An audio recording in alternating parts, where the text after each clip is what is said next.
आपले गोरक्षक बंधू स्वतःच्या जीवाची पर्वा न करता गोरक्षा करतात, तर आपल्या माणसांना साहजिकच एक प्रश्न तर पडत असेल ना, एवढं का?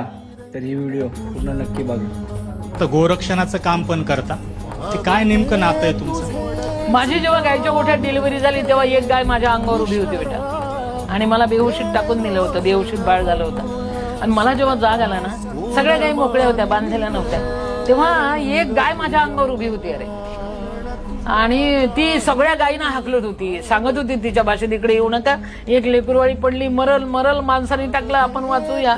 आणि हमरून हमरून मला उठवत होती बेटा. मी दररोज त्याच गायीचं शेण काढायची.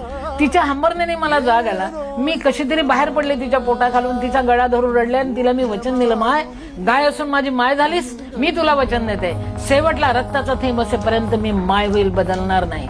त्या गायीला दिलेलं वचन मी पाळते रे, म्हणून मी गायीची आई झाले बाळा. कारण एका गायीने मला वाचवलं, तिची उतराई व्हायला पाहिजे ना.